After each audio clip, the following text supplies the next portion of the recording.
Co słychać w nauce? Czyli seria, w której odpowiedzi na to tytułowe pytanie udzielają nam eksperci, decydenci i liderzy środowiska nauki i badań krajowych. Dziś naszym gościem jest człowiek, na którego biurko od lat trafia całe mnóstwo projektów, pomysłów, inicjatyw. Zatem mój rozmówca nie tylko sprawuje bardzo odpowiedzialne stanowisko, ale jak mało kto wie, co słychać w nauce. I dzisiaj odpowie nam na to pytanie z, myślę, bardzo ciekawej perspektywy, z perspektywy ministerstwa i osoby odpowiedzialnej właśnie za nadzór tych projektów. Szanowni Państwo, naszym gościem jest Piotr Ziółkowski, dyrektor Biura Programów i Przedsięwzięć Ministra. Witam serdecznie. Zacznijmy może właśnie w takim razie od tej funkcji dyrektora Biura Programów, Przedsięwzięć. Na czym ona tak dokładnie polega, gdyby Pan miał na to pytanie nam odpowiedzieć, być może w skrócie, a być może właśnie w taki ciekawszy sposób niż to, co możemy przeczytać na stronie ministerstwa? Moja funkcja, myślę, że na pewno odpowiedzialna, bo odpowiadam za dystrybuowanie środków, które posiada Ministerstwo Nauki i Szkolnictwa Wyższego na programy, które realizują politykę naukową państwa. Są to narzędzia, które pozwalają ministrowi uruchamiać określone postawy w środowisku naukowym czy w środowisku akademickim.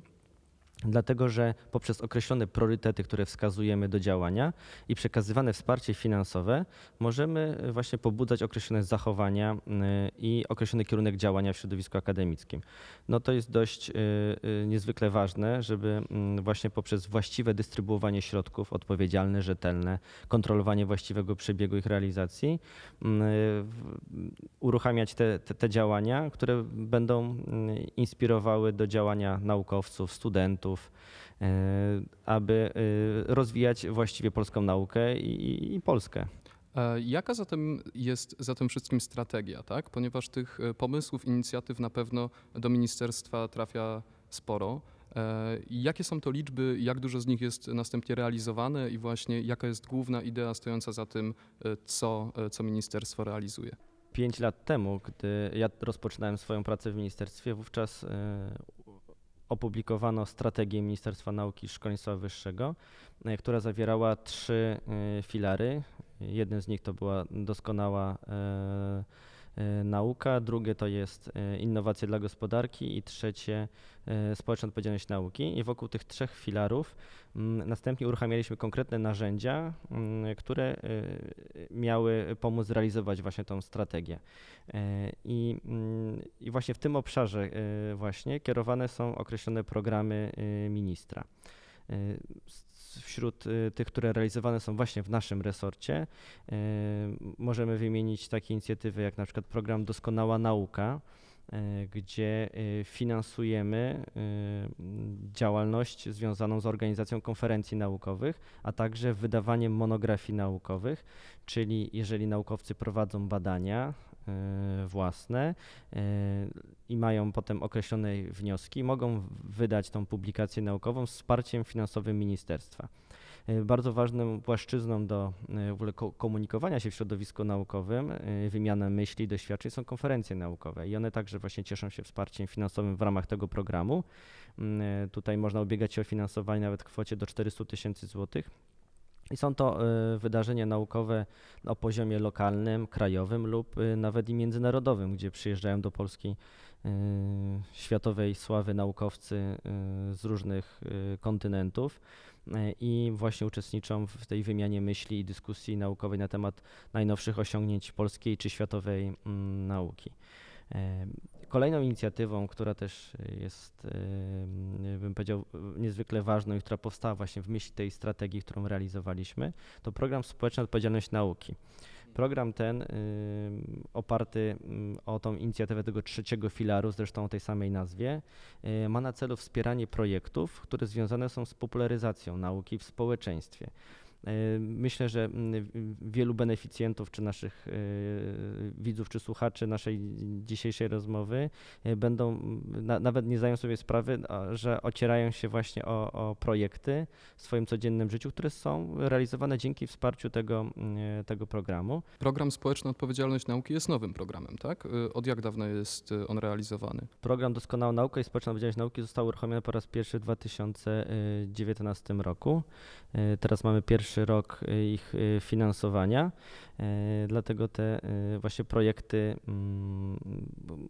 które wcześniej otrzymywały niewielkie wsparcie, dzisiaj mogą być realizowane właśnie dzięki tym programom, gdyż przeznaczyliśmy na nie dość spore nakłady finansowe. Sam program Społeczna Odpowiedzialność Nauki, jej pierwsza edycja z finansowaniem kilkuletnim dla niektórych projektów wyniosła blisko 38 milionów złotych. Także to pokazuje ogromną skalę zainteresowania i ilość projektów, które otrzymały wsparcie.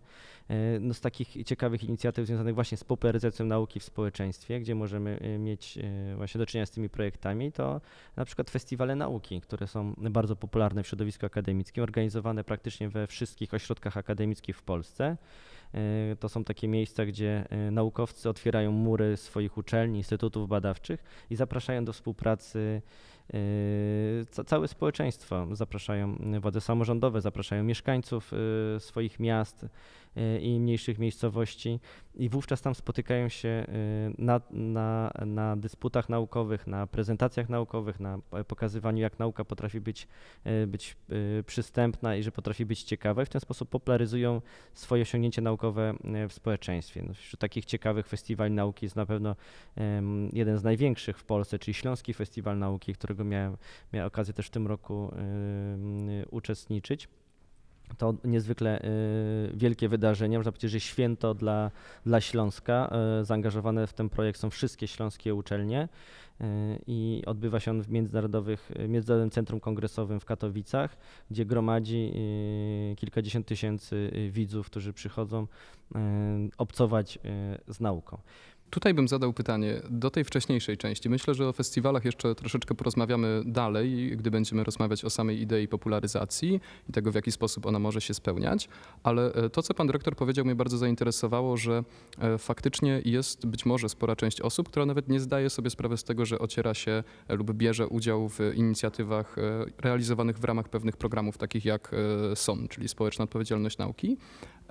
I to jest moje pytanie właśnie, które chciałbym zadać w kontekście tego, kto w takim razie, jakie są typy podmiotów, które otrzymują zielone światło, które w ogóle wnioskują, przedstawiają swoje inicjatywy ministerstwu, też w takim kontekście, żebyśmy może powiedzieli, jaki to jest próg wejścia dla organizacji, jakichś instytucji tworzonych przez studentów, którzy chcieliby być może uzyskać wsparcie do realizowania swoich pomysłów. Żeby móc ubiegać się w ogóle o finansowanie, jeśli chodzi o programy dostępne w ministerstwie, to trzeba być jednym z podmiotów, które wskazuje ustawa, czyli mówimy tutaj o uczelniach, zarówno publicznych, jak i niepublicznych, o instytutach Polskiej Akademii Nauk, instytutach badawczych oraz o podmiotach działających na rzecz nauki.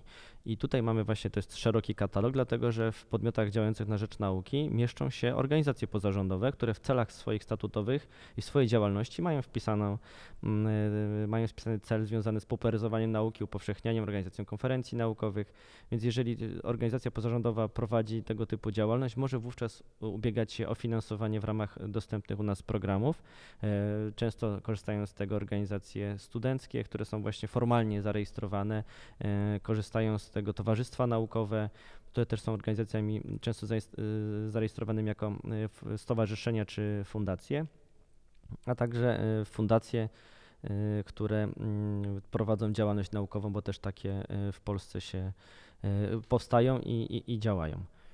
Okej, to w takim Osoby razie... indywidualne, to mogę zaznaczyć, nie mogą bezpośrednio aplikować o finansowanie, jednak struktura formalna jest w ten sposób skonstruowana, że musi być konkretny podmiot, który ma określony potencjał i może realizować taki projekt, no ale wiadomo, że kierownikami projektów już są osoby fizyczne, czy to są naukowcy, czy osoby zaangażowane w popularyzowanie nauki, czy studenci, doktoranci, prawda, także takie osoby zrzeszone w określonej organizacji, należące do niej mogą aplikować. Czyli droga jest otwarta do ministerstwa, do wnioskowania przedstawiania swoich inicjatyw, tak? Oczywiście, bo z jednej strony są inicjatywy, które wychodzą bezpośrednio z ministerstwa, których my jako Ministerstwo Nauki jesteśmy organizatorami, czy bezpośrednio aranżujemy ich powstanie, ale najcenniejszą tą stroną naszej działalności właśnie z tych obszarów są oddolne inicjatywy. To jest naprawdę niezwykle ważne, dlatego że większość tych projektów, a praktycznie wszystkie, które do nas są aplikowane, to są właśnie oddolne inicjatywy, czyli te pomysły, które rodzą się w środowisku akademickim,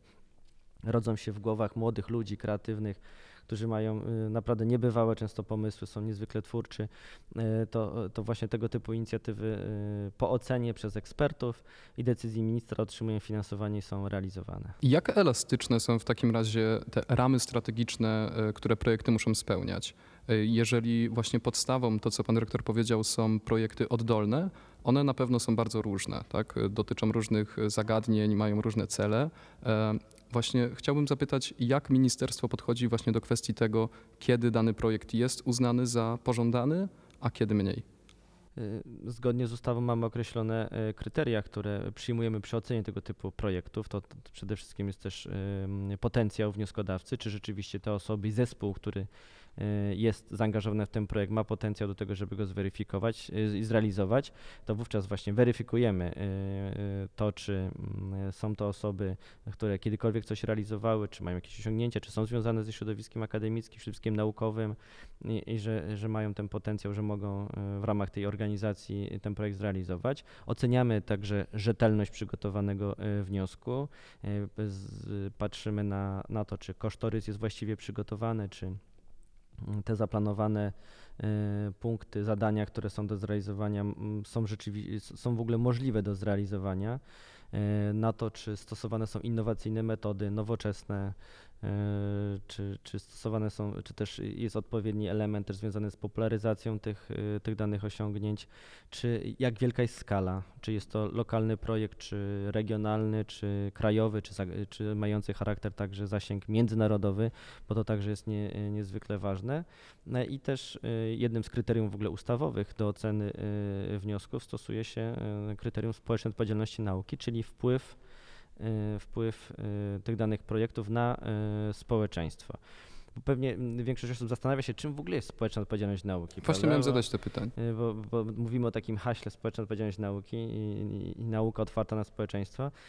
Pewnie większość z Państwa spotkało się z tym sformułowaniem o społecznej odpowiedzialności biznesu, czyli biznes nie jest nastawiony tylko na to, żeby zarabiać i przynosić zyski, tylko że biznes też musi oddziaływać na społeczeństwo, czy to poprzez właśnie zatrudnianie pracowników, prawda, i zmniejszanie bezrobocia, ale także poprzez działania, które w ramach zysków, które zdobywają od społeczeństwa dzięki temu, że sprzedają swoje produkty, dzielą się także i wspierają określone obszary ważne dla społeczeństwa, jak na przykład ekologia, jak na przykład wsparcie edukacji dzieci czy młodzieży, dofinansowanie stypendiów. To jest bardzo częste i popularne właśnie, że duże firmy, czy te, które mają dość duże przychody, tymi zyskami się dzielą i oddziałują na społeczeństwa. I to sformułowanie, tą ideę przełożyliśmy także na funkcjonowanie podmiotów systemu szkolnictwa wyższego i nauki, czyli na uczelnie, na instytuty badawcze, na działalność naukową. Dlatego, że nie chcieliśmy, żeby nauka tworzyła się tylko i wyłącznie dla naukowców. Bo musimy o tym pamiętać, że nauka i szkolnictwo wyższe jest finansowane z budżetu państwa, czyli z podatków obywateli i efekty pracy naukowej powinny być widoczne i powinny oddziaływać na społeczeństwo. Stąd duży nacisk, jak Państwo wiecie, na komercjalizację wyników badań, po to, żeby te efekty pracy naukowej przychodziły do społeczeństwa i generowały wzrost innowacyjności, generowały nowe technologie w życiu społecznym, wpływały na życie obywateli, ale także oddziaływanie i kształtowanie określonych postaw społecznych, bo mamy wszystkie dyscypliny naukowe, które de facto pokrywają cały obszar funkcjonowania życia ludzkiego, bo są wśród dyscyplin naukowych i wśród badań naukowych mamy dziedzinę nauk medycznych, prawda, gdzie zwiąże się to z naszym zdrowiem i szczególnie teraz w tym ostatnim okresie wszyscy patrzymy z dużą nadzieją na osiągnięcia polskich i światowych naukowców w walce z pandemią koronawirusa, ale także mamy nowoczesne technologie, cała branża IT, prawda, i wszystkie nowinki, które pojawiają się w świecie informatycznym i wpływają na nasze życie, ale także także i obszar biologiczny czy nauki ścisłe, a także ten ważny dla naszego społeczeństwa, czyli i humanistyka, i nauki społeczne, które kształtują naszą tożsamość i nasze postawy, nasze relacje międzyludzkie, to także jest niezwykle ważne. Stąd właśnie chcąc jeszcze bardziej otwierać naukę i mury uczelni, mury instytutów badawczych dla zwykłego społeczeństwa, podjęliśmy właśnie szereg działań wpisujących się w tą społeczną odpowiedzialność nauki. Bardzo ciekawymi projektami, które stały też u podstaw rozpoczęcia budowania tej społecznej odpowiedzialności nauki, było wsparcie dla uniwersytetów dziecięcych i uniwersytetów trzeciego wieku.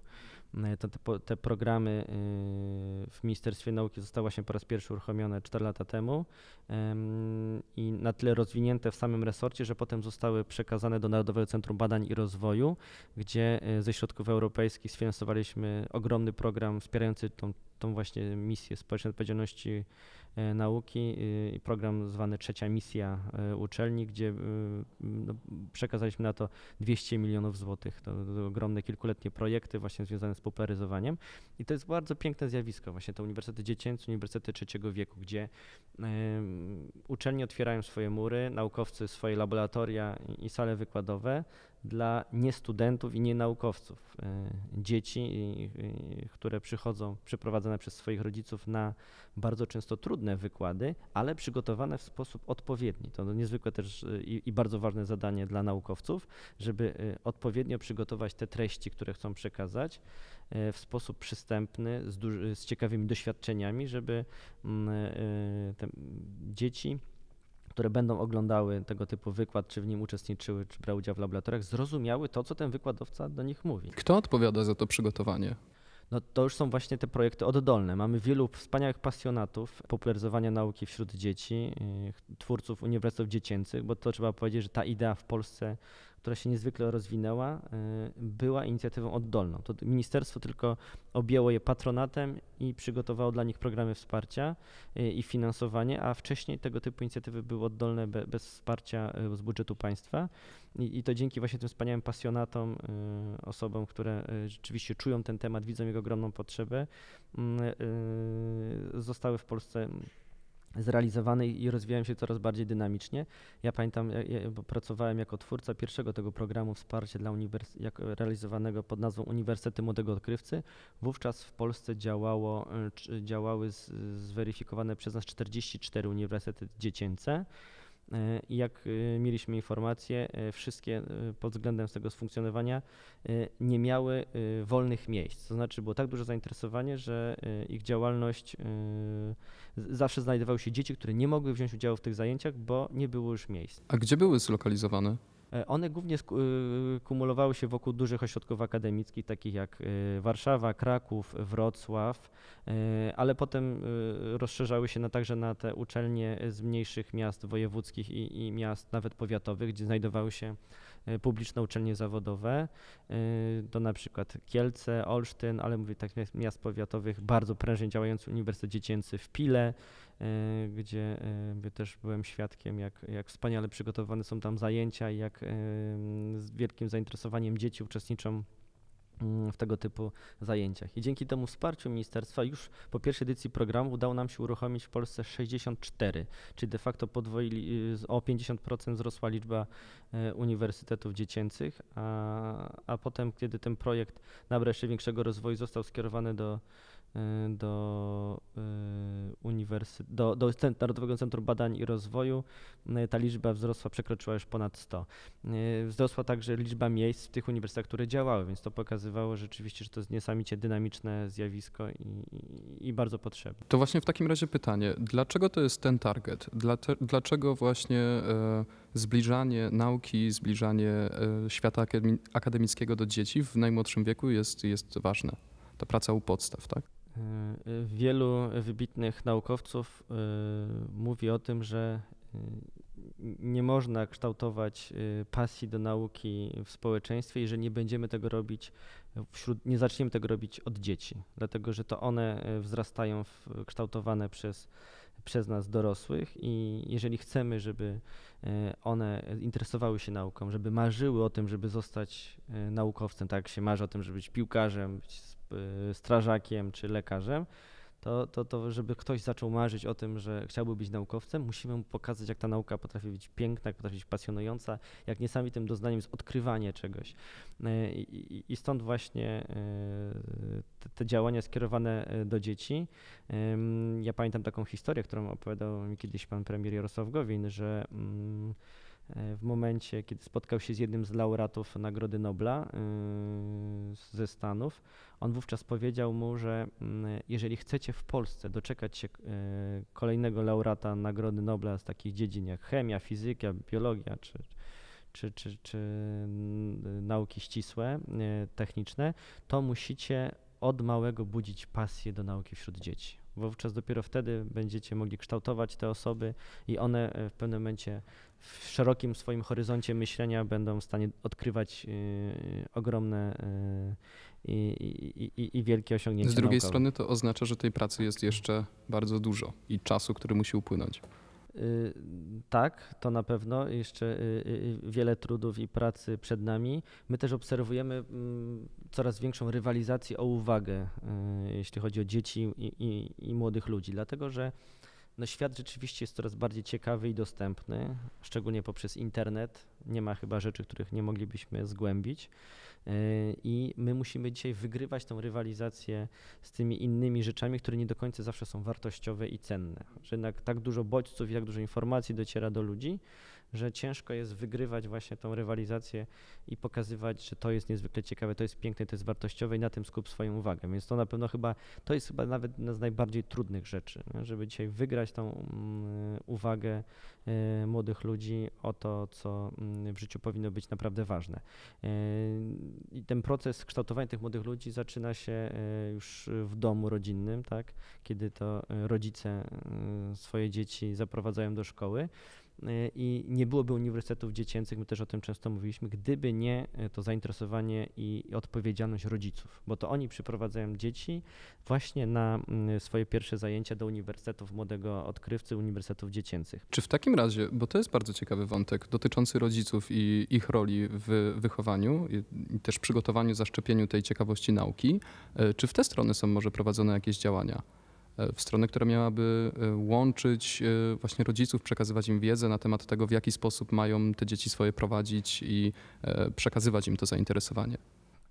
Obserwując właśnie to ogromne zaangażowanie rodziców w formowanie swoich dzieci i przyprowadząc ich na zajęcia, kiedy decydowaliśmy o tym, że z Ministerstwa Nauki oddajemy ten program do Narodowego Centrum Badań i Rozwoju, wówczas wzbogaciliśmy ten program o moduł kształtowania także i formowania rodziców, że te uczelnie czy te instytucje naukowe, które podjęły się realizacji kolejnych projektów sfinansowanych właśnie z tego programu, mogły także organizować równolegle zajęcia dla swoich, nie tylko dla dzieci, ale także dla rodziców czy dziadków, którzy przychodzą razem z tymi dziećmi na zajęcia i to było niesamowite zjawisko, kiedy właśnie na przykład w sobotę na godzinę 9 rodzice rano nie poleżą w sobotę, nie odpoczną, nie zrelaksują się, tylko wstają, biorą swoje pociechy i rezerwują sobie praktycznie cały dzień na to, że dzieci uczestniczą w ćwiczeniach, zajęciach, a oni także sami poddani są jakiejś formacji i kształtowania przez specjalistów z zakresu pedagogiki czy innych obszarów nauki i też mogą uczyć się, w jaki sposób oni powinni dzieciom przekazywać, jak dzieci edukować, jak wśród dzieci budzić pasję do nauki. Okej. No to tutaj pozwolę sobie zadać pytanie takie może bardziej dyskusyjne odnośnie właśnie pracy u podstaw, kształcenia tej pasji do nauki. Oczywistym jest, że właśnie w wielu przypadkach, kiedy coś nie działa systemowo albo szwankuje, należy skupić się właśnie na tej pracy oddolnej, czyli na kształtowaniu młodego pokolenia, zaszczepianiu odpowiednich wartości, pracy z nimi, żeby oni mogli stanowić tę nową jakość. W takim razie moje pytanie, czy mimo tego jeszcze obecne pokolenie dorosłych osób w Polsce zasługuje na to, żeby te działania prowadzić, tak? Czy mamy pomysł na to, jak nie tylko skupić się właśnie na tej pracy oddolnej, która oczywiście jest tutaj pewnie najważniejsza, pierwotna, ale właśnie jakie działania i jaka strategia jest skierowana do osób już dorosłych? Bardzo często mówi się o tym, że człowiek uczy się przez całe życie i to jest bez wątpienia prawdziwa teza i to właśnie obserwujemy po beneficjentach naszych programów, że nie ma wieku, w którym nie można by było się uczyć, nie można by było poznawać nauki i kształtować i otwierać swój umysł na nowe zjawiska. To, co wspomnieliśmy, że udział w tym programie mogą uczestniczyć także rodzice, ale no tutaj właśnie tym ciekawym zjawiskiem są uniwersytety trzeciego wieku znowu, kiedy dla naszych seniorów, czy w tym wypadku naszych babci i dziadków, uczelnie także otworzyły swoje mury i organizowały otwarte zajęcia, wykłady i wówczas także to było miejsce nie tylko do spotkań, ale także do uczenia się. I bez wątpienia widzimy dzisiaj, że posiadając określony pakiet umiejętności, nie powinniśmy się bać do tego, żeby rozszerzać swoją wiedzę i często korygować rzeczy, które w życiu realizujemy, że nigdy nie jest za późno, żeby zmienić strategię swojego życia pod względem zawodowym poprzez kursy doszkalające, poprzez właśnie pogłębianie nauki. Ciekawym, myślę, że takim przykładem jest fakt w ogóle zdobywania tytułu doktora. To nie jest tylko zarezerwowana ścieżka kariery naukowej dla młodych ludzi, którzy kończą studia, byli świetni, mieli same piątki, prawda, i teraz decydują się o tym, że będą realizować swoją ścieżkę kariery na uczelni i dla nich otwiera się drzwi i oni aplikują do szkoły doktorskiej, ale mamy też beneficjentów takich programów jak doktoraty wdrożeniowe, gdzie właśnie obserwujemy zaangażowanie osób w średnim wieku, to jest 40-50-latków, którzy przygotowują na podstawie swojego doświadczenia zawodowego, pracy w instytucji czy w firmie, nawiązują współpracę z jakimś ośrodkiem badawczym i przygotowują określone rozwiązania technologiczne czy organizacyjne do wdrożenia w swoim zakładzie pracy. I tutaj, prawda, jako beneficjenci nie mają tutaj ograniczenia wiekowego, więc może to być i 50-latek, który rozpoczyna doktorat i nagle wchodzi na inny poziom rozwoju. I nie tylko w tej sferze naukowej, ale także w swoim zakładzie pracy zyskuje, przez to, że decyduje się na to, żeby rozwijać się naukowo, zyskuje swoje nowe kompetencje i jest jeszcze bardziej cenny i potrzebny dla swojego pracodawcy. I tutaj właśnie istnieje ta możliwość, że można realizować bez względu na ten wiek swoje określone ambicje i aspiracje, a także doktorat można, czy właściwie tytuł doktora można zdobyć dzięki prowadzonym samodzielnie badaniom, bo zawsze istnieje możliwość obrony pracy doktorskiej przygotowanej tak zwanej z wolnej stopy, czyli bez bycia bezpośrednio doktorantem, tylko przez prowadzone badania, potem zgłaszamy się na uczelnię, mamy określone osiągnięcia, sami to zrobiliśmy, prawda? I teraz tutaj możemy znaleźć to wsparcie poprzez otrzymanego promotora i przy właściwej metodologii prowadzonych badań możemy uzyskać stopień doktora i zostać prawdziwym naukowcem. I czy właśnie ten stopień różni się od tej klasycznej formy doktoryzacji? Nie, no tylko jest inna ścieżka dojścia, prawda, do tego tytułu, ale to jest tak samo określony tytuł, stopień naukowy w systemie, jak i ten, który normalnie zdobywa się poprzez kształcenie w szkole doktorskiej. Okej, przejdźmy może do kolejnej części tej rozmowy, którą ja bym chciał poruszyć, która trochę nawiązuje do tego, co mówiliśmy wcześniej o społecznej odpowiedzialności nauki, czyli ten aspekt ściśle z tym związany, aspekt popularyzacji nauki. Może, żeby tę dyskusję rozpocząć, powiedzmy, czym tak naprawdę w ogóle jest idea popularyzacji nauki? No, idea popularyzacji nauki jest pewnego rodzaju i pasją, ale także i misją. Mamy wspaniałych właśnie popularyzatorów i animatorów nauki, którzy widzą, jak wielka jest potrzeba tego, aby tą naukę pokazywać społeczeństwu, pokazywać ją w sposób przystępny. I to nie dotyczy tylko działalności właśnie prowadzonej w murach uczelni, czy w murach instytutu i w laboratoriach, ale można powiedzieć, że docieraniem z nauką pod strzechy. Wielu tak symbolicznie o tym mówi, czy docieranie do domów. Dzisiaj musimy popularyzować naukę za pomocą najbardziej nowoczesnych metod dotarcia do naszych odbiorców, czyli mówimy o programach telewizyjnych, bardzo ciekawie przygotowanych. Myślę, że pewnie większość z Państwa nieraz oglądało Galileo czy innego rodzaju programy naukowe, czy Sonda na przykład, tak? Czy formaty internetowe też? czy formaty internetowe także, tak, bo mamy wielu znanych youtuberów czy innego rodzaju animatorów, którzy prowadzą swoje kanały w mediach społecznościowych. Facebook jest bardzo popularnym narzędziem, gdzie tam właśnie możemy obserwować wiele takich naukowych działalności.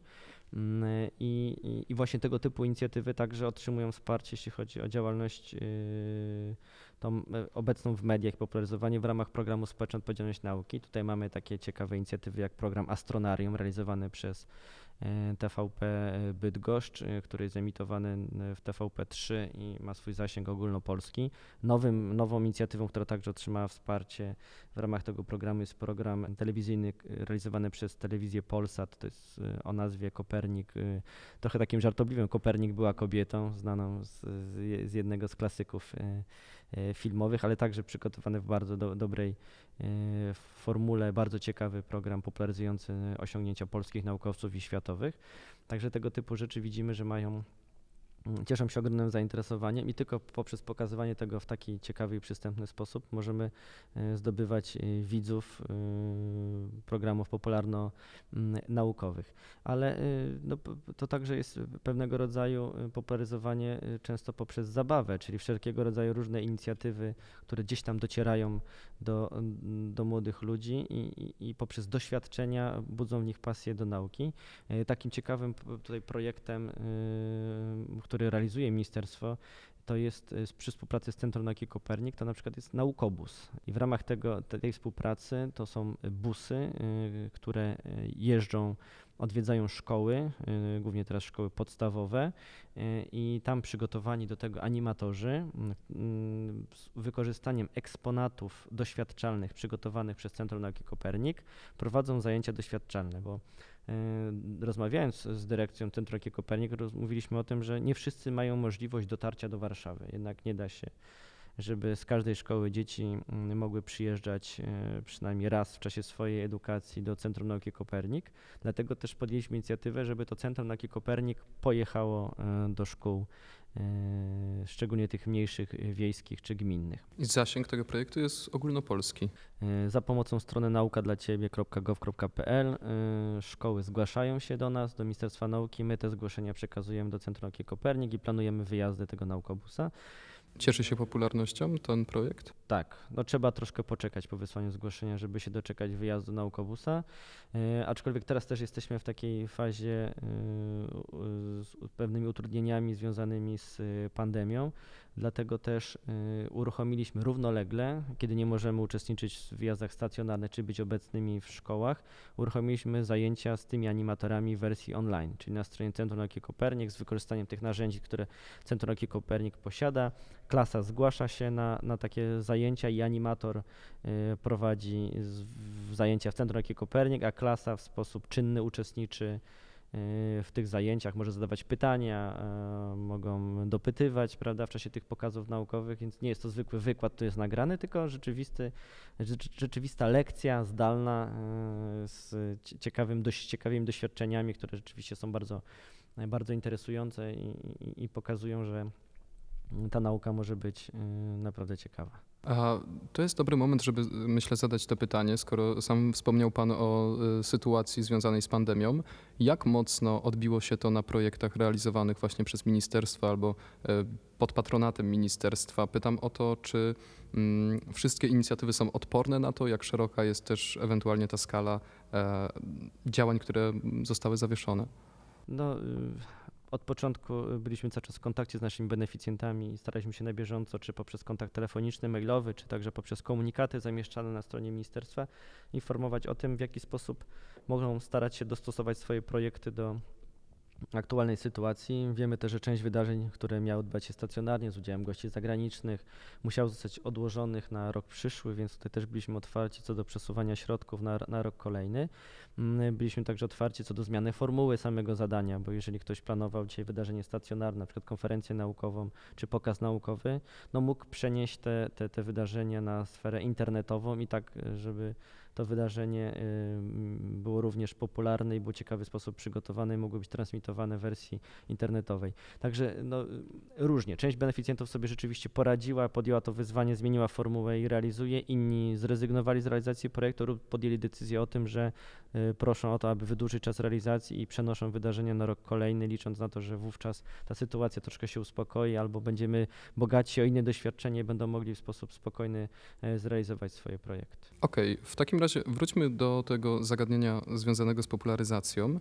Z tego, co mówił Pan wcześniej, ja mam taki wniosek, może mylny, że ma to wymiar właśnie takich dwóch aspektów, że po pierwsze ta popularyzacja ma służyć temu, żeby społeczeństwo zainteresowało się nauką jako taką, tak, czyli żeby ona się też rozwijała, a z drugiej strony jest właśnie ten wymiar społecznej odpowiedzialności, czyli że nauka ma służyć społeczeństwu przez to, że jest przez nie odbierana. Czy ja to dobrze rozumiem, czy może coś jeszcze byśmy do tego dodali? Nie, myślę, że tutaj właściwie Pan to ujął.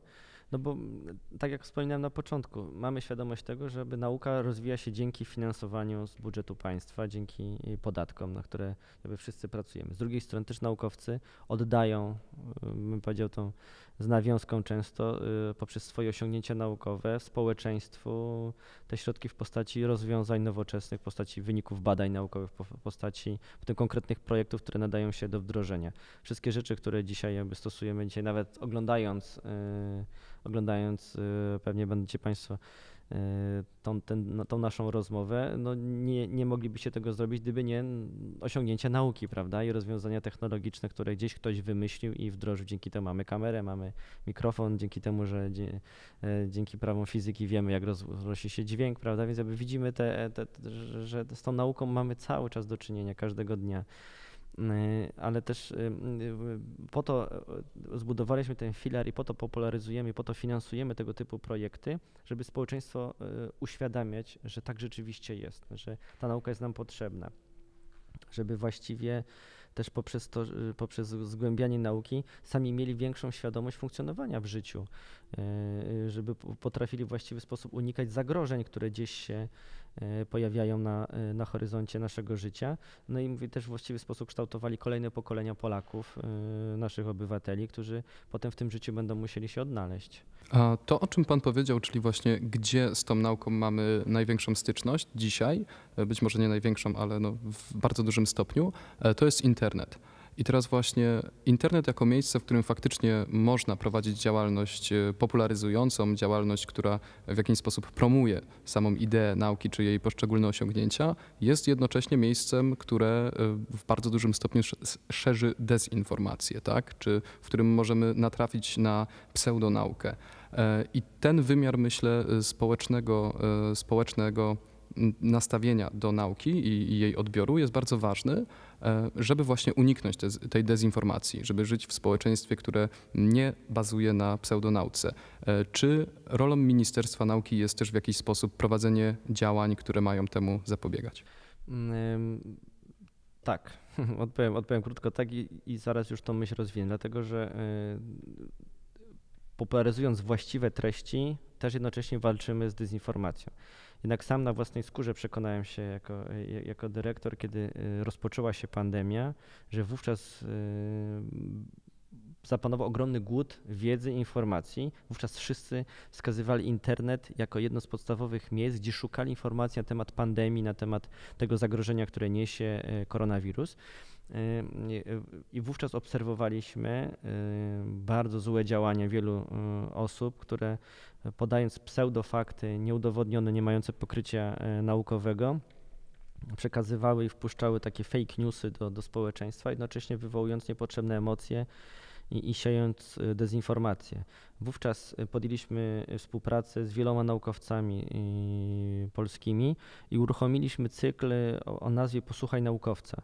To była taka inicjatywa naszego ministerstwa, nasze własne działanie idące w sprzeciwie do tej dezinformacji, gdzie zapraszaliśmy polskich naukowców do tego, aby opowiadali na konkretne zagrożenia i konkretne nieprawdziwe informacje pojawiające się w społeczeństwie. Pamiętam, jak powstała bardzo ważna taka niepokojąca teza o tym, że zwierzęta przenoszą przenoszą koronawirus, czy psy i koty. Wówczas pojawiły się wątpliwości, że osoby będą oddawały do schronisk psy i koty, bo będą się obawiały, że pies na spacerze być może zarazi się gdzieś koronawirusem i potem zarazi całą rodzinę.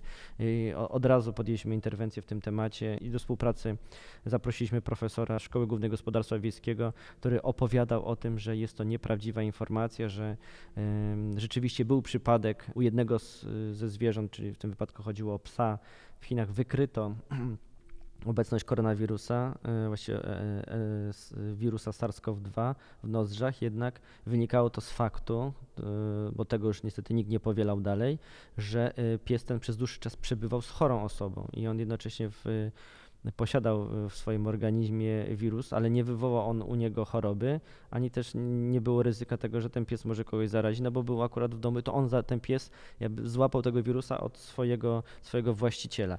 I ta informacja właśnie dzięki naszemu szybkiemu działaniu rozniosła się w ogromnej skali, bo mieliśmy ponad 500 000 wyświetleń tego filmiku i widać było ogromny głód informacji wówczas i na prawdziwe, wiarygodne źródła. Tutaj musimy być rzeczywiście bardzo, bardzo ostrożni, bo często w przestrzeni medialnej pojawiają się bardzo krótkie wrzutki, krótkie infografiki przedstawiające nieprawdziwe informacje ssane z palca i są powielane przez osoby, które często czują obawy albo w jakiś sposób łatwy uwierzyły w te treści. Dlatego ja też myślę, że mogę tutaj z wielkim poczuciem odpowiedzialności zaapelować do tego, żeby szukać zawsze wiarygodnych źródeł. Patrzeć, czy te źródła mają pokrycie naukowe, czy są to źródła rządowe, czy właśnie rekomendowane przez określone gremia naukowe, to wtedy wówczas będziemy mieć pewność, że ma to swoje podstawy i jest to przeprowadzone na podstawie jakiejś tezy. Ale no, niestety jako społeczeństwo będziemy ciągle narażeni na tego typu dezinformacje, bo pewnie w takich sytuacjach zawsze ktoś na tym zyskuje, niestety wywołując ogromne szkody w społeczeństwie. Im mniejsza zatem popularność nauki w społeczeństwie, tym większa podatność na to, żeby uwierzyć w pseudonaukę. I to jest myśl, która doprowadziła mnie do pytania, które myślę, że powinno paść o wiele wcześniej, ale może jeszcze nie jest za późno. W Pana odczuciu, czy nauka w Polsce jest popularna? Miałem tutaj pewne wątpliwości. Gdyby mnie Pan zapytał pół roku wcześniej, powiedziałbym, że tylko częściowo. Dzisiaj właśnie przez ten czas, w którym się szczególnie znaleźliśmy, widzę, jak staje się popularna, jak jednak ludzie obserwują i czekają na określone osiągnięcia naukowe. Na przykład wszyscy czekają na to, jak naukowcy kiedy skonstruują szczepionkę, czy będzie lek na koronawirus. Te wszystkie rzeczy jakby pokazują, że jednak ta nauka stała się popularna, bo to jest jej czas. I my często o tym też mówimy naszym naukowcom, że musimy dobrze wykorzystać ten czas i pokazać ogromną rolę w społeczeństwie nauki. I niestety bardzo łatwo nam się właśnie przyswaja takie proste treści, które budzą większe emocje, a nauka jest ciekawa i nie zawsze budzi kontrowersje i emocje i stąd ona musi ciągle wygrywać. Żeby mogła być popularna w społeczeństwie, ona ciągle musi wygrywać i rywalizować z innymi bodźcami, innymi źródłami informacji, które docierają do ludzi. Rywalizować pod względem popularności? Pod względem popularności, pod względem skali dotarcia i metod, które stosuje, aby docierać do ludzi. Czyli wykorzystać najnowsze rozwiązania technologiczne, czy to właśnie telewizja, internet, prasa, która w jakimś części wciąż jeszcze dociera do domów, czy poprzez bezpośredni kontakt, czy właśnie poprzez organizację wydarzeń, gdzie, tak jak wspomnieliśmy, ten festiwal nauki, czy ten nasz naukobus, który dociera do szkół. I wówczas też przychodzimy i mówimy o tym, że ta nauka potrafi być ciekawa, że te lekcje nie muszą się kojarzyć tylko z siedzeniem w ławce i patrzeniem, jak pani pisze na tablicy i przypisywaniem tego do zeszytu, ale że można przyjść, dotknąć nauki, można coś samemu zrobić, coś samemu skonstruować. Że to są bardzo ciekawe doświadczenia. Myślę, że też będziemy coraz bardziej rozwijać się w tym obszarze, żeby doposażając szkoły myśleć o tym, żeby tam można było się uczyć poprzez doświadczenia. Czy są w takim razie jakieś wskaźniki, którymi mierzy się to, na ile właśnie nauka jest spopularyzowana, na ile społeczeństwo jest świadome jej osiągnięć? Mniej lub bardziej bezpośrednio. Myślę, że jest to bardzo trudne do określenia. Musiałyby to być jakieś poważne badania socjologiczne przeprowadzone przez naukowców, ale jest to dobry pomysł, żeby o to zadbać i zobaczyć, czy często właśnie obywatele wskazują źródła naukowe jako źródła informacji, z których czerpią. Czy potrafią je rozróżnić? Tak, takie badanie mieliśmy przeprowadzone wśród studentów. Przeprowadzono ankietę przy współpracy z Parlamentem Studentów, że wówczas wskazywano właśnie, że źródła rządowe, naukowe czy źródła ich uczelni były dla nich wówczas bardzo ważnym źródłem informacji, które kształtowały ich określone postawy i zachowania w czasie pandemii. Ale to właśnie ta sytuacja nas jakby zachęciła do tego, żeby ten obszar przebadać. Myślę, że jest to w przypadku, żeby objęcia takim badaniem całego kraju, no to musiało być bardzo poważne badanie naukowe, ale ja bym chętnie, jeżeli ktoś nas teraz słucha i ogląda, to żeby chętnie chciałbym zachęcić do tego, żeby tego typu inicjatywy podjąć i spróbować przebadać społeczeństwo pod tym względem, jak często patrzy i lubi oglądać rzeczy związane z nauką. No przecież wiele teleturniejów telewizyjnych, które się odbywają, które lubimy oglądać, nie wiem, 1 z 10, prawda, czy milionerzy, ale też wówczas opierają się na wiedzy, prawda, że jest to program, który weryfikuje naszą wiedzę, ale jednocześnie też popularyzuje określone treści, no bo jakby stawiane tam tezy dotyczące czy to historii, czy innych obszarów, no muszą mieć swoje pokrycie w prawidłowości udzielonej odpowiedzi i dzięki temu się też uczymy i wiemy, czy dana ta informacja, no i też zapamiętujemy tą daną informację jako prawdziwą. Na pewno właśnie jest w tym potencjał i jest wiele rzeczy, na które warto byłoby właśnie odpowiedzieć. Czy sama popularność przekłada się na umiejętność później rozróżniania źródeł, ich klasyfikowania? Zdecydowanie tak. W takim razie poruszmy jeszcze te kwestie aktorów w popularyzacji nauki, czyli kim są osoby, które są za to odpowiedzialne. W Ministerstwo Nauki prowadzi konkurs Popularyzator Nauki, tak? Zgadza się. I w tym konkursie nagradzane są podmioty w różnych kategoriach. I właśnie w jakiś sposób to też pokazuje, że jest ta świadomość tego, że różne osoby są odpowiedzialne za to, żeby popularyzować, żeby w ten sposób dzielić się dorobkiem naukowym. Więc mamy tutaj kategorię naukowca, animatora, zespołu, instytucji oraz mediów. Dlaczego właśnie te podmioty zostały wybrane nagradzane jako te najważniejsze w całym procesie? Bo nie da się jednoznacznie wskazać konkretnej jednej osoby i wszystkich wrzucić do jednej grupy i z niej wyłonić najlepszego. Stąd padł pomysł o tym, żeby wydzielić określone kategorie osób.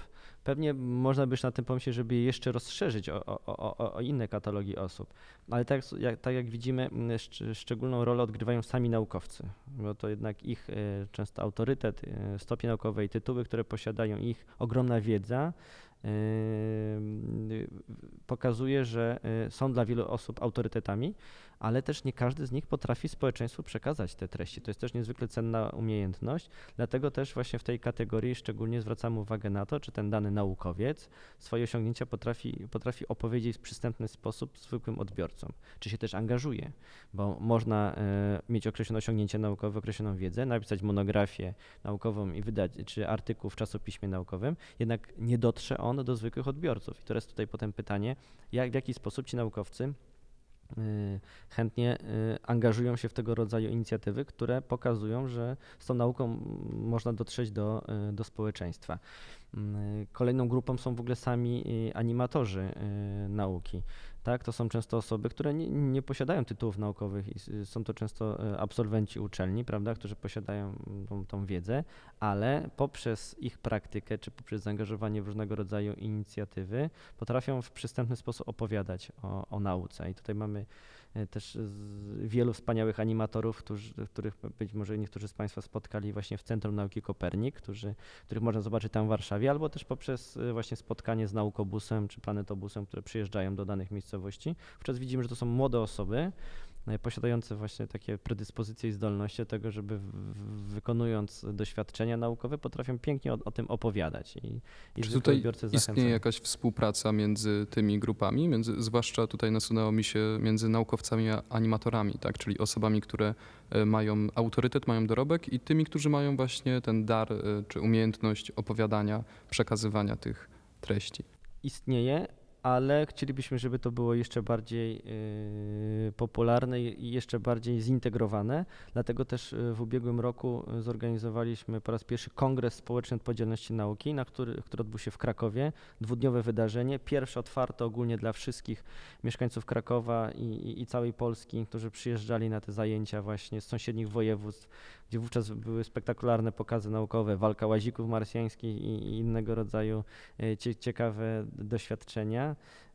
Byli rzymscy legioniści, którzy też robili pokazy walki i można było poznać historię właśnie powstawania legionów rzymskich. I to było wydarzenie właśnie otwarte. I drugi dzień, kiedy był czas dyskusji i namysłu właśnie całego środowiska popularyzatorów,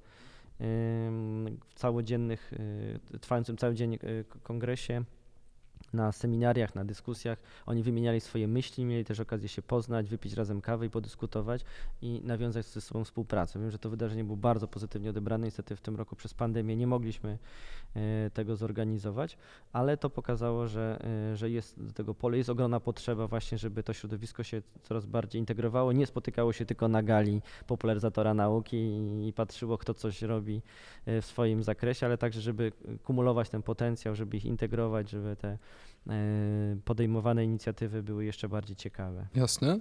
To w takim razie kolejne osoby. Poza naukowcami, poza animatorami mamy wymienione chociażby zespoły, instytucje czy media. Media chyba najszersze tutaj będą, ze względu też na ich różnorodność. Tak, jeśli chodzi o zespoły, no to trzeba o tym pamiętać, że duże projekty popularyzatorskie realizowane są przez określone zespoły ludzi. Na przykład taki festiwal, Śląski Festiwal Nauki, o którym wspomniałem wcześniej, który gromadzi kilkadziesiąt tysięcy odbiorców, jest wydarzeniem bez precedensu i jakby angażuje kilkaset osób, sam tutaj komitet organizacyjny plus jeszcze wielu naukowców, którzy przygotowują pokazy naukowe i wiele osób właśnie chętnych do organizacji, więc często właśnie chodziło też o to, żeby pokazać, że warto wielkie rzeczy tworzyć w zespołach, no bo też indywidualna działalność jest równie ważna, ale jeżeli właśnie tworzymy, integrujemy pewne zespoły, możemy realizować dużo większe projekty o dużo większej skali. Instytucje, no to są często właśnie, czy to instytucje związane z obszaru szkolnictwa wyższego czy nauki, ale także prywatne instytucje mogą otrzymać tego typu tytuł właśnie za działalność popularyzującą naukę. Obserwujemy bardzo pozytywne zjawisko wśród wielu firm, dużych firm, które ze swoich środków prywatnych właśnie inwestują w różnego rodzaju projekty edukacyjne, popularyzujące naukę wśród dzieci, wśród młodzieży. To też jest bardzo ważne. No i media, to jest niezwykle ważna gałęź popularyzacji nauki. My zawsze patrzymy i z taką nadzieją, że będzie coraz więcej programów telewizyjnych, programów radiowych czy artykułów w ogóle poświęconych nauce właśnie w mediach. Przecież my bardzo często włączamy telewizor czy otwieramy telefon, tablet, laptopa i czytamy na tych stronach popularnych i szukamy tam różnego rodzaju newsów, informacji, więc fajnie, gdybyśmy nie tylko czytali o tym, co dzieje się w życiu gwiazd znanych nam z mediów, czy to tradycyjnych, czy społecznościowych, ale także właśnie czytali o najnowszych osiągnięciach nauki, więc dlatego też poprzez fakt, że przyznajemy tego typu nagrody, chcemy te wszystkie środowiska i tych wszystkich pojedynczych ważnych, bym powiedział, te ważne ogniwa całego łańcucha popularyzacji nagradzać po to, żeby oni też wiedzieli, że to jest niezwykle ważne, że ta praca, którą wykonują, ma sens. I my też często na tym kongresie też Społecznej Odpowiedzialności Nauki mówiliśmy o tym, w tym panelu dyskusyjnym, gdzie przyjechało wielu rektorów i dyrektorów instytutów na ten kongres.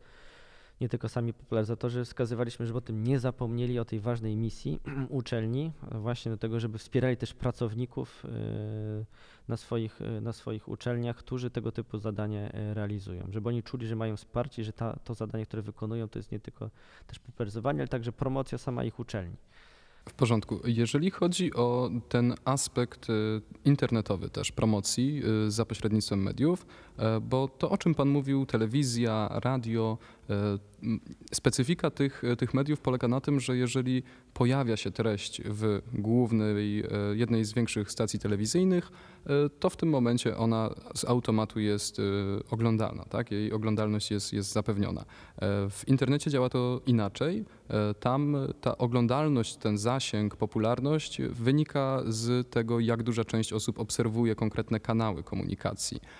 I teraz właśnie moje pytanie polega na tym, czy ministerstwo ma jakieś zewnętrzne też kanały komunikacji, które dzięki swojemu zasięgowi i treściom, które przekazują, są wartościowe i są skuteczne w tej promocji? My też na stałe współpracujemy z Polską Agencją Prasową, która prowadzi serwis PAP Nauka. Jest to takie cenne źródło informacji, gdzie nie tylko informacje przekazywane przez Ministerstwo Nauki, ale także przez uczelnie, przez instytucje, gdzie osiągnięcia naukowe zostają zamieszczone i w ten sposób trafiają właśnie do różnego rodzaju mediów, czy to trafiają do radia, do prasy, czy do wydań internetowych. To jest takie miejsce, można powiedzieć, że taki hub informacyjny, z którego można czerpać wiedzę. Oczywiście jako ministerstwo prowadzimy swoją stronę internetową, Twitter, Facebook, gdzie także staramy się na bieżąco informować, ale także pozostajemy w kontakcie, współpracujemy z popularyzatorami nauki. Pewnie większość z Państwa kojarzy taki kanał Nauka to Lubię przez znanego popularyzatora nauki pana doktora Tomasza Rożka prowadzona, więc tutaj też jest takie źródło, gdzie i często projekty, które my realizujemy jako ministerstwo, staramy się za pośrednictwem właśnie tego typu osób popularyzować, no bo jak Pan wspomniał, no, media społecznościowe czy media tradycyjne rządzą się swoimi prawami i jakby nie jest prosto z tymi treściami naukowymi się przebijać, więc to dla nas także jest zawsze wielkie wyzwanie, że jeżeli robimy coś bardzo wartościowego, musimy się rzeczywiście natrudzić, nie przychodzi tam z dużą łatwością, natrudzić, żeby właściwie z tą informacją i z kolportowaniem tych treści dotrzeć do społeczeństwa. Zmieniając trochę wątek w tym momencie, Centrum Nauki Kopernik, bo pojawiało się w tej naszej rozmowie wielokrotnie, a nie do końca, myślę, zostało wytłumaczone, tak? Więc gdyby miał Pan opowiedzieć o samym profilu działalności, o tym, jaka jest rola, ale też na czym polega dokładnie współpraca między ministerstwem a Centrum Nauki, jaki jest cel tej współpracy? Centrum Nauki Kopernik to jest jedna z największych chyba takich osiągnięć i wizytówek naukowych Polski, dlatego że jest niezwykle popularny na całym świecie. Przyjeżdża tutaj wiele delegacji zagranicznych, które oglądają, w jaki sposób zostało stworzone i niezwykłe zdolności pracowników Centrum Nauki Kopernik. Jest to instytucja, która jest wspólnie prowadzona przez Ministerstwo Nauki i Szkolnictwa Wyższego i Ministerstwo Edukacji Narodowej i miasto stołeczne Warszawa, więc to widać to, że z poziomu rządowego właśnie w Centrum Nauki Kopernik zaangażowana jest zarówno jak i edukacja oraz nauka. I ta działalność polega przede wszystkim na to, żeby pogłębiać pasję do nauki poprzez doświadczenia. Można powiedzieć, że tam w Centrum Nauki Kopernik można przeżyć całodzienną przygodę naukową i są osoby, które po raz kolejny wracają. I to nie chodzi tylko o to, żeby się świetnie pobawić i popatrzeć, jak pewne przedmioty latają w powietrzu, albo podjąć pewien wysiłek fizyczny, żeby zrozumieć prawa fizyki, ale też poprzez kontakt z animatorami można pogłębiać swoją wiedzę i odkrywać rzeczy w sposób bardzo nowoczesny i bardzo przystępny. Dyrektor Centrum Nauki Kopernik, pan Robert Firnhofer, często mówi o pewnym elemencie niezwykle ważnym, który się znajduje w Centrum Nauki Kopernik, to jest tak zwana majsternia. Majsternia polega na tym, że tam zagłębiając się właśnie w tym pomieszczeniu w Centrum Nauki Kopernik prowadzimy doświadczenia samodzielnie. I tutaj nie można otrzymać pomocy ze strony tych animatorów. Wszędzie indziej można prosić o pomoc, o doradzenie, w jaki sposób to zrobić, tam nie wolno. I tam losujemy określone tematy do wykonania, określone zadania i musimy sami do nich dojść. I tutaj właśnie taki ciekawy przykład pani, która miała problem z wykonaniem jednego zadania i była na początku bardzo oburzona, że nie otrzymała tej pomocy, wsparcia ze strony animatorów, że nikt jej nie wytłumaczył, jak to zadanie wykonać. No i powiedziała, że już więcej nie przyjdzie. Po czym po tygodniu wróciła znowu do tego Centrum Nauki i próbowała jeszcze raz to zadanie wykonać i również jej się nie udało. Ale nie odpuszczała, siedziała w domu, przemyślała i po 2 tygodniach wróciła 3. raz i wykonała to zadanie. i właśnie potem podzieliła się tym swoim doświadczeniem. Wiem, że też chyba w mediach społecznościowych opisała to swoje działanie. Wiem, że na początku sfrustrowana, że nie była w stanie wykonać tego, że nie otrzymała pomocy, jednocześnie zrozumiała, o co tak naprawdę chodzi, żeby też żebyśmy sami też dochodzili do pewnych prawd i sami też uwierzyli w to, jak wielkie mamy możliwości, że czasem uczenie się nie jest lekkie, prawda? Niektórzy się śmieją, że nauka boli. Czasem tak, bo wymaga od nas wielkiego wysiłku, wielkiego zainteresowania, naszej uwagi, a my może dzisiaj byśmy chcieli wszystko szybko, fajnie, tak żeby na już, troszkę jak w sieci fast food, tak, przychodzę i mam, nie?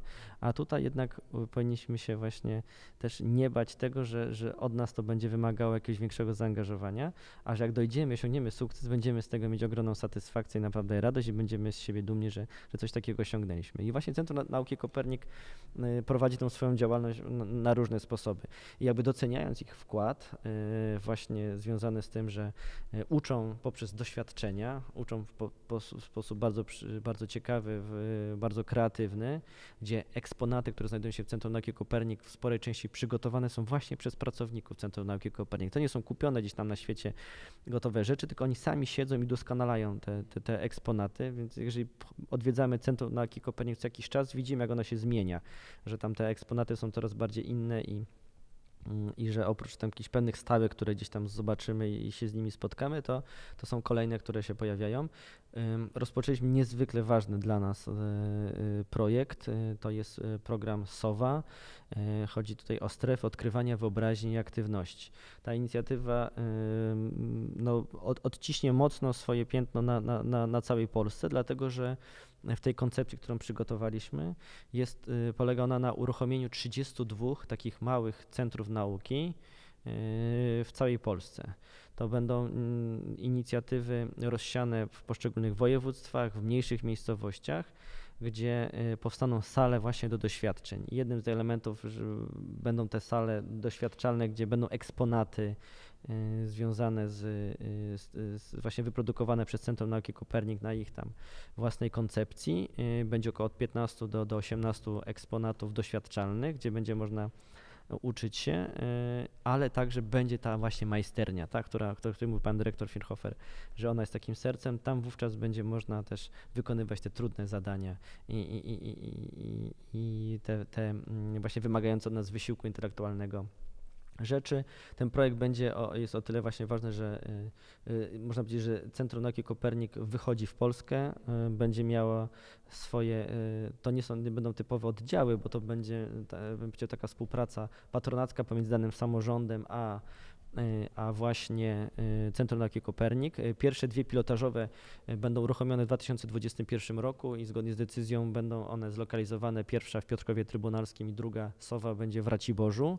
Tam już właśnie rozpoczynamy przygotowanie do tego, żeby można było zamieścić pierwsze pilotażowe dwie wystawy, a do końca 2023 roku planujemy uruchomić łącznie 32 takie SOWy. Czy zawartość tych poszczególnych centrów nauki w ramach projektu SOWA jest uniwersalna? To znaczy, czy wszędzie jest mniej więcej ta sama, czy jest unikalna dla każdej placówki?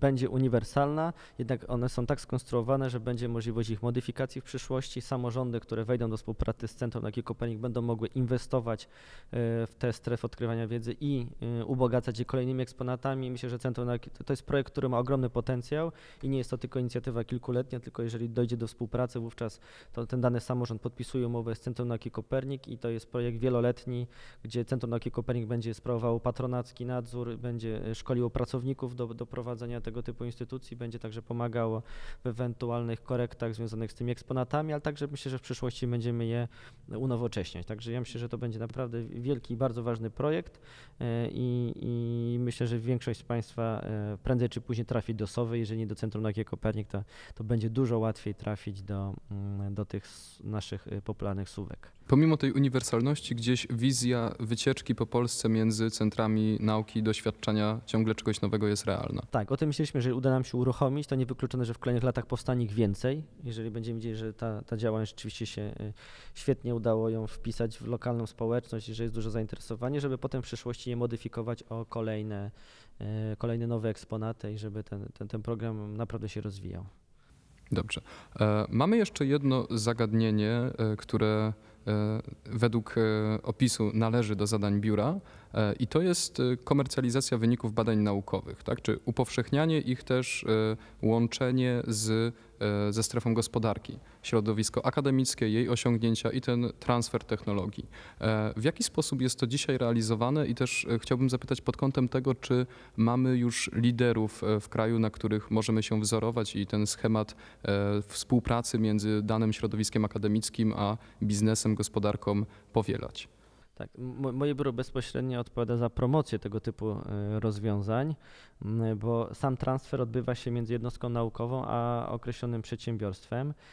Ważnym elementem i ogniwem dla tego typu projektów jest Narodowe Centrum Badań i Rozwoju. To jest nasza agencja, którą ministerstwo nadzoruje i która prowadzi programy także grantowe, coś może powiedzieć, że na wzór mój, ale bardziej kosztowne, bo to są często wielomilionowe projekty, poszczególne granty po prostu są warte od kilku do kilkunastu milionów złotych, gdzie właśnie na rzecz dodatkowych badań i potem komercjalizacji można otrzymać finansowanie.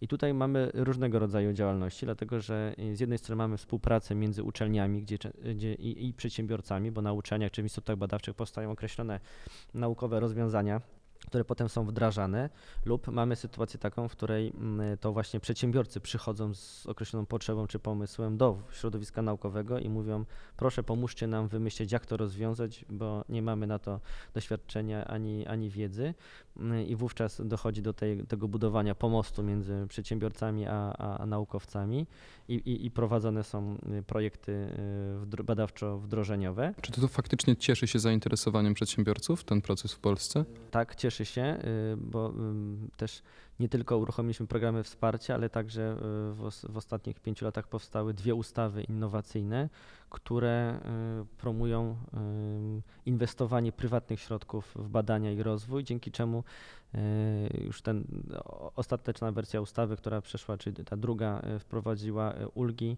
że każda złotówka zainwestowana w badania i rozwój może zostać odliczona od podatku. Dzięki temu obserwujemy z roku na rok wzrost nakładów prywatnych właśnie na badania i rozwój, że przedsiębiorcy widzą, że dzisiaj, żeby wygrać konkurencję ze światem i odnaleźć się w światowej gospodarce, muszą bardzo mocno inwestować w innowacje, w nowoczesne rozwiązania, bo są takie branże, gdzie pewne rzeczy produkowane mogą być stale, ale nie ma takiej branży czy dziedziny, gdzie nie trzeba tego unowocześniać, prawda? Bo to widzimy często, że nawet w samych produktach spożywczych już są nowe opakowania, inne rozwiązania, rozwiązania związane z przechowywaniem, unikaniem konserwantów, prawda? I w jakiś inny sposób zabezpieczamy te produkty, więc to wszystko są naukowe rozwiązania, które wdrażamy, modyfikacje linii produkcyjnych. To wszystko właśnie się odbywa dzięki takiej współpracy. Cenną inicjatywą było na pewno powołanie też przez nasze Ministerstwo Sieci Badawczej Łukasiewicz. To jest inicjatywa zrzeszająca instytuty badawcze, które były rozsiane pod różnymi resortami w jedno takie konsorcjum. Od jak dawna działa sieć Łukasiewicz? Sieć badawcza Łukasiewicz działa od 2019 roku. Od 1 kwietnia zaczęła swoją działalność i właśnie to pomogło stworzyć na wzór najlepszych światowych rozwiązań właśnie zsieciowanie niezależnych wcześniej instytutów rozsianych w jedno sprawnie działający organ pod jednym brandem, właśnie sieć badawcza Łukasiewicz. I to właśnie tam często zgłaszają się przedsiębiorcy, przychodząc z określonym problemem do rozwiązania, mówiąc, że potrzebujemy takiego rozwiązania w linii technologicznej, czy takiej modyfikacji produktów. W tę stronę chcielibyśmy pójść, bo widzimy określone trendy, ale nie wiemy, jak to zrobić, prawda? I wówczas tam zespół naukowców siada, analizuje określony pomysł, czy określoną potrzebę i rekomenduje kilka rozwiązań. Wówczas dochodzi do tej współpracy, gdzie albo wspólnie starają się o finansowanie w ramach na przykład właśnie Narodowego Centrum Badań i Rozwoju, przygotowują projekt grantowy i otrzymują finansowanie, albo przedsiębiorca, któremu zależy na czasie i też na tym, żeby jak najszybciej to zrobić, albo nie jest to bardzo kosztowne, sam wykłada środki prywatne i inwestuje w innowacje, dlatego że wie, że to rozwiązanie technologiczne ma dobrą prognozę i zostanie wdrożone i przyniesie potem określone korzyści dla firm, czyli zysk po prostu. Jasne. I jest jeszcze jedna inicjatywa, o której chciałbym, żebyśmy powiedzieli, o którą chciałbym zapytać. Inicjatywa, do której nabór właśnie się toczy, jeszcze do listopada. Są to studenckie koła naukowe. Na czym polega ten program i dlaczego studenci powinni się nim zainteresować? Tak, studenckie koła naukowe odkrywają innowacje. To jest nowa inicjatywa naszego ministerstwa. Projekt przewidziany jest na dofinansowanie około 100 kół naukowych grantami w wysokości szacowanych na 70 000 złotych, czyli całość programu szacujemy na 7 milionów złotych. I dzięki takiemu dofinansowaniu chcielibyśmy, aby projekty realizowane przez studentów, młodych pasjonatów, które często są naprawdę niezwykle spektakularne. Ja sam brałem udział jako juror w jednym z programów KOKOS, gdzie ocenialiśmy konstrukcje studenckie właśnie przygotowane przez koła naukowe, miały możliwość i szansę do skomercjalizowania ich, bo te projekty często potrzebują właśnie niewielkich środków finansowych po to, żeby je zmodyfikować i żeby potem była szansa na to, żeby je wdrożyć albo certyfikować i stąd właśnie inicjatywa ministra, żeby ten program uruchomić i skierować te środki właśnie do perspektywicznych kół naukowych, które mają ciekawe inicjatywy innowacyjne bez względu na dyscypliny naukowe, które posiadają. Nie jest to zawężone tylko, prawda, do branży IT czy branży technicznych, a jeżeli ktoś z obszaru nauk społecznych czy humanistycznych ma również ciekawy pomysł, który mógłby być wdrożony w społeczeństwie i wymaga dofinansowania, żeby mógł być zrealizowany, to jak najbardziej też zapraszamy, bo to jest bez wskazywania określonych dyscyplin.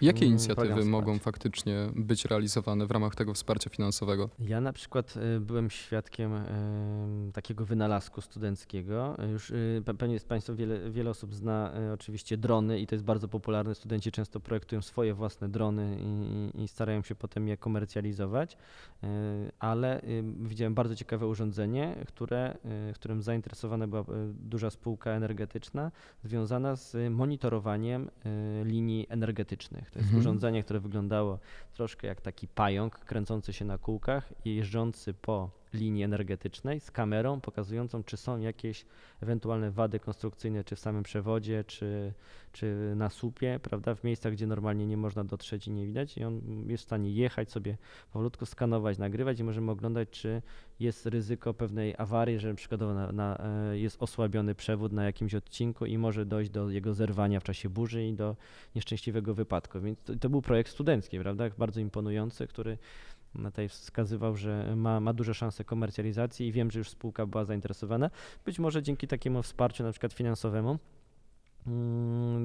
ten projekt będzie jeszcze bardziej udoskonalony i studenci, czy wspólnie to jest z uczelnią, prawda, sprzedając ten projekt, czy idąc z nim do współpracy ze spółką, będą mogli czerpać większe zyski i ten projekt będzie dużo bardziej Czyli ma to być taki spektakularnie przygotowany. Jeden z etapów, tak? I kolejne kroki też dalej są możliwe.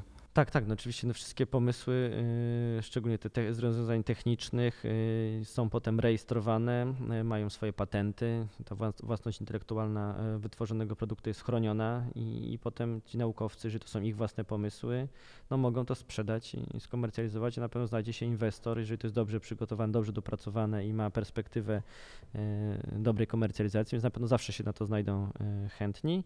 No wie, czasem rzeczywiście dla takich małych projektów brakuje chociaż odrobiny wsparcia, dlatego też ten projekt Studenckie Koła Naukowe Tworzą Innowacje będzie na pewno cieszył się dużym zainteresowaniem i myślę, że i w to głęboko wierzymy, że pomoże przybliżyć do komercjalizacji wiele projektów. Super. Czas naszej rozmowy dobiega końca. Bardzo dziękujemy za tą możliwość usłyszenia właśnie od strony ministerstwa, co słychać w nauce. Myślę, że odpowiedź na to pytanie zdecydowanie dzisiaj była wyczerpująca. Nawet dowiedzieliśmy się, o czym być może dopiero usłyszymy w przyszłości. Naszym gościem był dyrektor Biura Programów i Przedsięwzięć Ministerstwa Nauki i Szkolnictwa Wyższego, pan Piotr Ziółkowski. Bardzo serdecznie dziękujemy. Ja też dziękuję za niezwykle miłą i ubogacającą rozmowę.